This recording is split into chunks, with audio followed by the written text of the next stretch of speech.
All right, we're going to continue today to talk about softeners. And softeners are a way to be diplomatic so you don't come off as a pushy salesman. We're going to combine two of them. We're going to combine what if and does it make sense to show where there's a risk associated with the decision that they've made to help them make a better decision for their specific purposes. So I'm going to give you a couple of examples. Let's say you have a seller and they want to get top dollar, so they end up overpricing their listing. In their mind, what's the problem with doing that?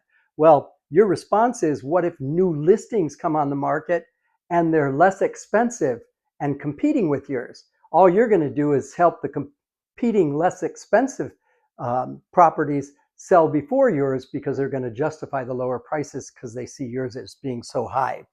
The other thing that could happen there is properties sell and the sales price of competing properties is much lower.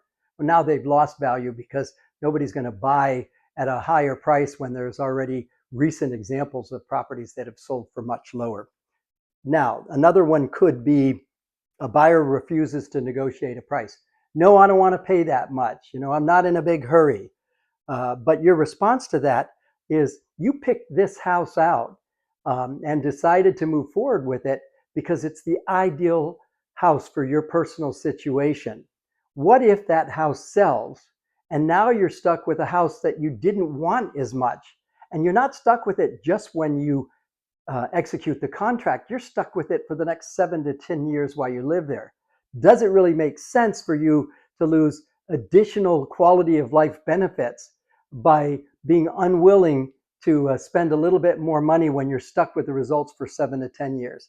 Typically, it doesn't. And the final example I'll go over is, let's say a buyer says, I want to wait until after season. That's a really good one because that strategy seems to be logical. But what really ends up happening is before season ends, a whole bunch of properties sell, so you don't have as ideal a selection. And if there's a strong demand and inventory drops a little bit, now you have a situation where you have to pay more because there's more competition and fewer listings available. So in that case, you have to really identify for them the risk associated with waiting till after season, and by encouraging them to do something now. So at any rate, those are great examples of using what if and does it make sense together. You ought to practice this because it can work out really well to help your clients, both buyers and sellers, manage risk.